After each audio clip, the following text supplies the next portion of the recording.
ঈদের ছুটি শেষে জীবিকার তাগিদে ফিরতে হচ্ছে কর্মস্থলে। এতে চাপ বেড়েছে গণপরিবহনে। কর্মস্থলে ফেরা মানুষের আরও খবর জানাতে ময়মনসিংহ নগরীর ৫ গুদাম ব্রিজ বাসস্ট্যান্ড এলাকা থেকে যুক্ত হচ্ছেন সহকর্মী ইমতিয়াজ আহমেদ। ইমতিয়াজ, জানতে চাই যে চাপ কেমন দেখছেন, বাড়তি ভাড়া আদায়ের কোনো অভিযোগ আছে কিনা, যাত্রীরা কি বলছেন? বিপ্লব, আপনি জানেন যে এবার ঈদ কিন্তু অনেকটাই স্বস্তির যাত্রা হয়েছে। এবার কিন্তু যানজট ছাড়াই কিন্তু পরিবারের যে স্বজনদের সাথে কিন্তু যারা বিভিন্ন কর্মক্ষেত্রে ছিল তারা কিন্তু পরিবার স্বজনদের সাথে নির্বিঘ্নে ঈদ কাটাতে পেরেছেন।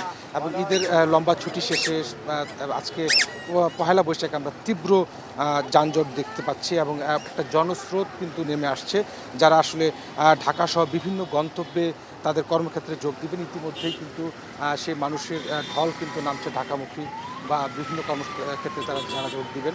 এবং বেশিরভাগ আমরা যারা এখানে রয়েছেন বা তাদের সাথে কথা বলে জানতে পেরেছি যে গার্মেন্টস কর্মী বেশিরভাগ রয়েছেন এবং অন্যান্য ক্ষেত্রে সেক্টরে যারা চাকরি করেন বা কাজ করেন তাদের সংখ্যাও কিন্তু রয়েছে।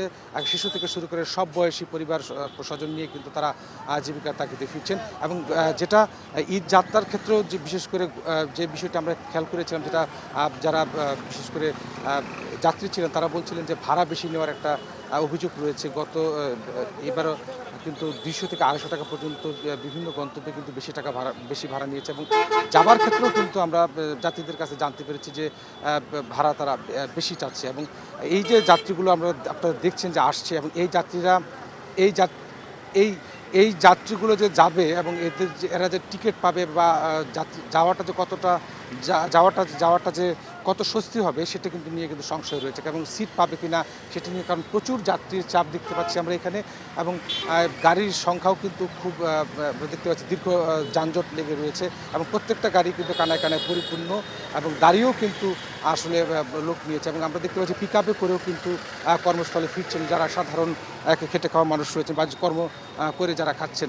বিশেষ করে মূলত তারা যেটা অভিযোগ করছেন যে ভাড়াটা বেশি থাকার কারণে তারা জীবনের ঝুঁকি নিয়েও কিন্তু আসলে এইভাবে সিএনজি, লেগুনা এবং বিভিন্ন পিকআপ মাহেন্দ্র করে কিন্তু তারা যাচ্ছেন। আপনারা দেখতে পাচ্ছেন যে এই ব্রিজ বাসস্ট্যান্ড এলাকায় কিন্তু প্রচুর তীব্র যানজট লেগে রয়েছে এবং যে পরিমাণ যাত্রীর চাপ বাড়ছে, এই পরিমাণ যাত্রীর আসলে গাড়িতে করে সিট পাবে কিনা বা নির্বিঘ্নে ঢাকা কিংবা তাদের গন্তব্যে কর্মস্থলে নির্বিঘ্নে পৌঁছাতে পারবেন কিনা সেটি নিয়ে কিন্তু একটা সংশয় রয়েছে। যতটা স্বস্তির বা ঈদের বাড়িযাত্রা ছিল, ততটা কর্মস্থলে ফেরাটা নিয়ে কিন্তু একটা সংশয় রয়েছে। সব মিলিয়ে এই ছিল ময়মনসিংহ থেকে ঈদে কর্মস্থলে ফেরা মানুষের ভিড়ের সর্বশেষ খবর আমার কাছে।